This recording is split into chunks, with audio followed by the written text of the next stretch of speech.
আসসালামু আলাইকুম রহমতুল্লাহি বারাকাতুহ। আলহামদুলিল্লাহ ওয়াহদাহ ওয়াসসালাতু ওয়াসসালামু আলা মান লা নাবিয়্যা বা'দা। সম্মানিত দর্শক মণ্ডলী, আপনারা অবগত আছেন গতকাল ব্রাহ্মণবাড়িয়ার সরাইল থানায় মসজিদ ফাতেমা রাদিয়াল্লাহু তাআলা আনহায় বাংলায় জুমার খুতবা দেওয়াকে কেন্দ্র করে যে অযাচিত এবং দৃষ্টি নিন্দনীয়, যেটা অপছন্দনীয় একটি ঘটনা, দৃষ্টিকটু ঘটনা ঘটে গেছে, সেই ঘটনা সম্পর্কে আপনারা সকলেই অবগত আছেন। আমি নিজেই মসজিদে গত 4ই সেপ্টেম্বর জুমার খুতবা দিতে গিয়েছিলাম এবং তখন থেকেই এই সমস্যাগুলো সম্পর্কে অবগত ছিলাম।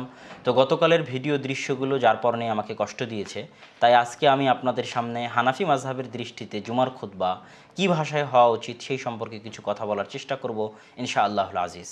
প্রথমত আমাকে এবং আপনাকে জানতে হবে যে আসলে আরবি ভাষায় খুতবা দেওয়ার ক্ষেত্রে এই ধরনের চাপ বা এই ধরনের আবেগ কেন কাজ করে এবং এটা আসলে কতটুকু জরুরি বা জরুরি নয়। সেই ক্ষেত্রে আমি বলবো, ইসলাম যখন পৃথিবীর যে দেশে গেছে, যে দেশকে বিজয় করেছে, যে দেশে ইসলাম পৌঁছেছে, সেই দেশের মানুষজন ইসলামকে এত সুন্দরভাবে ইসলামের রঙে রঙিন হয়েছে, এত পরিপূর্ণভাবে ইসলামে প্রবেশ করেছে যে তারা ইসলামের ভাষাকেও নিজের ভাষা বানিয়ে নিয়েছে।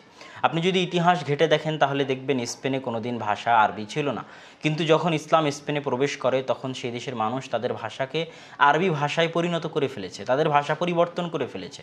ঠিক পৃথিবীর এরকম যে দেশে ইসলাম প্রবেশ করেছে সে দেশের মানুষ নিজের যে জাতিরই হোক, যে গোত্রেরই হোক, যে সম্প্রদায়েরই হোক, তাদের ভাষা যেটাই হোক, রং যেটাই হোক, তারা সার্বিকভাবে ইসলামের কৃষ্টি কালচার, ইসলামের সংস্কৃতি, ইসলামের সামাজিক রীতিনীতি, এমনকি ইসলামের ভাষা পর্যন্ত তারা হৃদয়ঙ্গম করে ফেলেছে। কিন্তু দুঃখজনক হলো সত্য যে এই ক্ষেত্রে ইরান তথা ফার্সি বা পারস্য সাম্রাজ্য এবং তুরস্ক বা উসমানীয় খেলাফত অনেকটাই পিছে থেকে গেছে।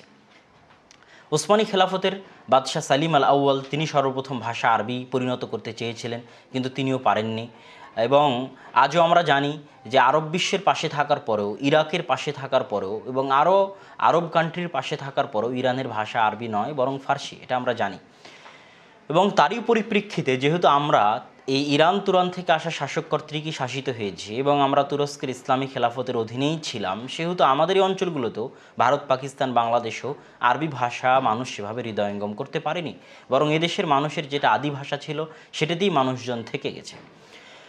তো ইসলামে আরবি ভাষার গুরুত্ব সীমাহীন এবং অপরিসীম। ইবনে তাইমিয়া রাহিমাহুল্লাহর ফতোয়া অনুযায়ী প্রত্যেক মুসলমানের আরবি ভাষা শিক্ষা করা ফরজ। আরবি ভাষা বোঝার মতো জ্ঞান অর্জন করা প্রত্যেক মুসলমানের উপর ফরজ। কেননা প্রত্যেক মুসলমান ততক্ষণ পর্যন্ত কোরআনের ভাব, কোরআনের মর্মার্থ, কোরআনের আসল প্রভাব হৃদয়ঙ্গম করতে পারবে না, তার হৃদয়কে নাড়া দিতে পারবে না, তার হৃদয়কে ছুঁতে পারবে না, যতক্ষণ না সে কোরআনকে আরবি ভাষা জেনে এবং বুঝে না পড়বে।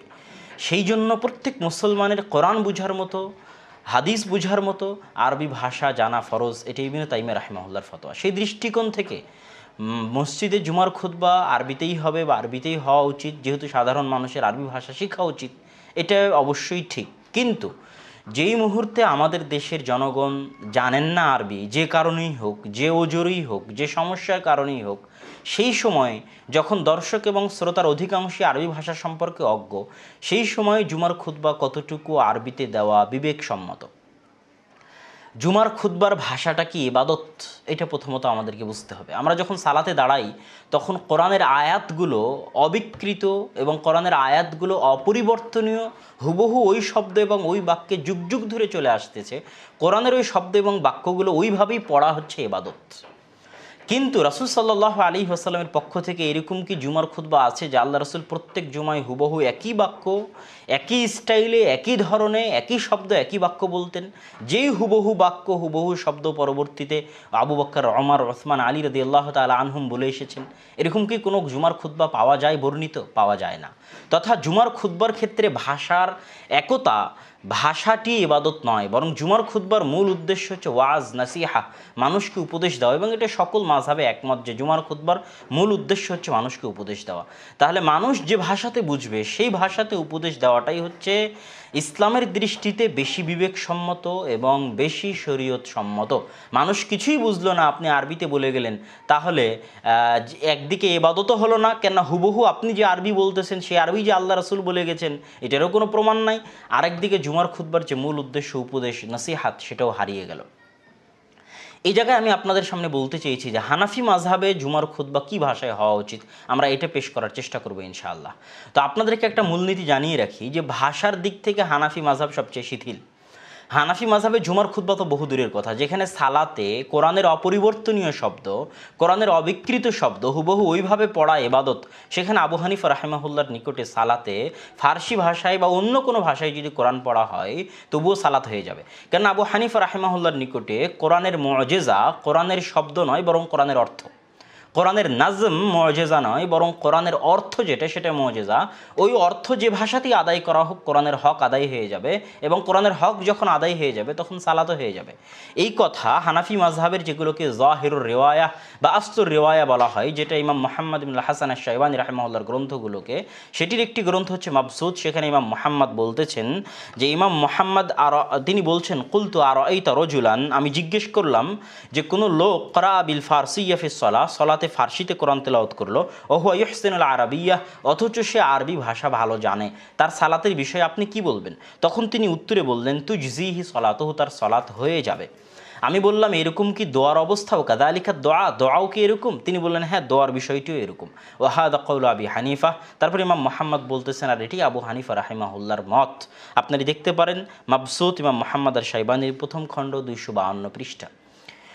যদিও পরবর্তীতে অনেক হানাফি ইমাম এবং মুহাক্কিক বলেছেন যে আবু হানিফা রাহিমাহুল্লাহ তার এই মত থেকে ফিরে এসেছেন, যদিও সেই ফিরে আসাটা স্পষ্ট দলিলের কারণে নয় বরং ইস্তেহসানের কারণে, যেটা তারাও স্বীকার করে থাকেন। তো সম্মানিত উপস্থিতি, আমি এখানে দেখাতে চাইলাম যে ভাষার ক্ষেত্রে হানাফি মাযহাব বেশি শিথিল। জুমার খুতবা তো দূরে থাক, মূল সালাতেও শিথিল। ঠিক জুমার খুতবার ক্ষেত্রেও হানাফি মাযহাব সবচেয়ে শিথিল। জুমার খুতবায় মালিকি মাযহাবের এরকম ফতোয়া আছে যে জুমার খুতবা যদি আরবিতে না হয় তো জুমার খুতবাই হবে না, এবং জুমার খুতবা না হওয়ার কারণে সালাতেও সমস্যা থেকে যাবে, খুতবার হক আদায় হবে না। এরকম ফতোয়া মালিকি মাযহাবে আছে, কিন্তু হানাফি মাযহাবে এরকম ফতোয়া নেই, বরং জুমার খুতবার ক্ষেত্রে হানাফি মাযহাব অনেক শিথিল। যেমন আমরা যদি দলিল পেশ করি তাহলে হানাফি মাযহাবের বিখ্যাত গ্রন্থ রদ্দুল মুহতার, যেটি ইবনে আবিদিন আশ-শামী রাহিমাহুল্লাহ লিখেছেন, সেই গ্রন্থের দ্বিতীয় খণ্ডের 147 পৃষ্ঠায় তিনি বলতেছেন লাম ইউকাইয়িদুল খুতবাতা বিকাউনিহা বিল আরাবিয়্যা ইকতিফাআন বিমা কদ্দামাহু ফি বাবি সিফাতিস সালাহ মিন আন্নাহা গায়রু শারতিন ওয়ালাউ মাআল কুদরাতি আলাল আরাবিয়্যা ইনদাহু খিলাফান লাহুমা হাইথু শারাতাহা। তিনি বলছেন যে হানাফি মাযহাবে জুমার খুতবা আরবিতে হওয়া শর্ত নয়। জুমার খুতবা হানাফি মাযহাবে আরবিতে হওয়া শর্ত নয়, অন্য ভাষাতে দিলেও খুতবা হয়ে যাবে, যদিও সে আরবি ভাষা জানে তারপরেও। আর এটাই আবু হানিফা রাহিমাহুল্লাহর মত, কিন্তু তার এই মতের বিরোধিতা করেছেন তার দুই ছাত্র ইমাম আবু ইউসুফ এবং ইমাম মুহাম্মদ। আপনারা দেখতে পারেন রদ্দুল মুহতার। ঠিক তেমনি হানাফি মাযহাবের আরেকটি বিখ্যাত গ্রন্থ উমদাতুর রিআয়াহ, শারহ বিকায়ার গ্রন্থের হামেশে উমদাতুর রিআয়া গ্রন্থে মন্তব্য আছে যে ওয়ালা ইশতারাতু কাউনুহা বিল আরাবিয়্যাহ ফালাউ খাতাবা বিল ফারসিয়্যাহ আও বিগাইরিহা জাজ। তথা হানাফি মাযহাবে আরবিতে জুমার খুতবা দেওয়া শর্ত নয়, বরং কেউ যদি ফার্সিতেও জুমার খুতবা দেয় বা অন্য ভাষাতে দেয় জুমার খুতবা হয়ে যাবে। একই কথা হানাফি মাযহাবের আরেকটি গ্রন্থ মারাকিল ফালাহ, যেটা নুরুল ইজাহির ব্যাখ্যা গ্রন্থ, সেখানেও বলা আছে যে রাবে আল খুতবা ওয়ালাউ বিল ফারসিয়্যাহ, খুতবা হয়ে যাবে যদিও ফার্সিতে দেওয়া হয়। মান কাদারা আলাল আরাবিয়্যাহ, আরবি জানলেও যদি ফার্সিতে খুতবা দেওয়া হয় তো খুতবা হয়ে যাবে। এবং হানাফি মাযহাবের এই ফতোয়াকেই প্রাধান্য দিয়েছে ইন্টারন্যাশনাল ইসলামিক যে ফিকহ একাডেমি, তারা এই ফতোয়াকেই প্রাধান্য দিয়েছে। তথা আমরা দেখাতে চাইলাম যে ভাষার দিক থেকে সবচেয়ে শিথিল মাযহাব হচ্ছে হানাফি মাযহাব।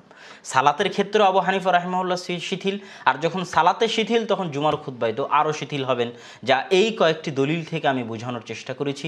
তথা হানাফি মাযহাবে আরবিতে খুতবা দেওয়া ভালো, দেওয়া উচিত, দেওয়া জরুরি, কিন্তু কেউ যদি আরবিতে খুতবা না দেয়, অন্য ভাষায় দেয়, তাহলে যে তার খুতবা হবে না, এটা হানাফি মাযহাবের ফতোয়া নয়, বরং হানাফি মাযহাবের ফতোয়া হচ্ছে খুতবা হয়ে যাবে। তো সম্মানিত উপস্থিতি, যেখানে হানাফি মাযহাবী ভাষার বিষয়ে সবচেয়ে শিথিল এবং হানাফি মাযহাবের দৃষ্টিতেই খুতবা হয়ে যাবে, আর যখন এটাই জুমার খুতবার সাথে ওই সমস্ত দেশ এবং জনগণের সামনে যারা আরবি ভাষা জানে না তাদের ক্ষেত্রে যখন তাদের ভাষাতেই খুতবা দেওয়াটা বেশি বিবেকসম্মত, বেশি শরীয়তসম্মত এবং জুমার খুতবার উদ্দেশ্য এবং হক আদায়ে বেশি গ্রহণযোগ্য এবং বেশি পরিপূরক, আবার হানাফি মাযহাবের দৃষ্টিতেও সেটা জায়েজ, তাহলে সেটা নিয়ে এতটা বাড়াবাড়ি হানাফি ভাইদের করা কতটুকু শোভনীয় সেটা আমি তাদেরকে ভেবে দেখার জন্য অনুরোধ জানাবো, এবং হানাফি আলেম ওলামায়ে কেরামকেও এই বিষয়ে কথা বলার অনুরোধ জানাবো যে স্বাধীন বাংলাদেশে প্রত্যেক মানুষের নিজ নিজ মাযহাব অনুযায়ী আমল করার কথা বলার স্বাধীনতা রয়েছে। আমরা যেন আমাদের দেশটিতে যে ভালোবাসা এবং সম্প্রীতি আছে সেই ভালোবাসা এবং সম্প্রীতিকে নষ্ট না করি। যিনি আরবিতে খুতবা দিতে পছন্দ করেন তিনি আরবিতে খুতবা দিবেন, আর যারা বাংলায় খুতবা দিতে চাচ্ছেন, যেহেতু হানাফি মাযহাবও এটা অতটা কঠিন নয়, সেহেতু বাংলায় খুতবা দিলে মসজিদ বন্ধ করে দিতে হবে, মসজিদ ভেঙে দিতে হবে, মসজিদে হামলা করতে হবে, তাদেরকে হেনস্থা করতে হবে, আলেম ওলামা যারা গেছিলেন তাদের গাড়িতে হাত তুলতে হবে বা তাদেরকে স্লোগান দিয়ে তাড়িয়ে দিতে হবে বা মারমুখী ভঙ্গিমা দেখাতে হবে। এটা আসলে কতটুকু ইসলামী ভ্রাতৃত্বের লক্ষণ তা আপনাদেরকে ভেবে দেখার অনুরোধ জানিয়ে আজকের সংক্ষিপ্ত বক্তব্য এখানেই শেষ করছি। ওয়া আখিরু দাওয়ানা আনিল হামদুলিল্লাহি রাব্বিল আলামিন। আসসালামু আলাইকুম ওয়া রাহমাতুল্লাহি ওয়া বারাকাতুহু।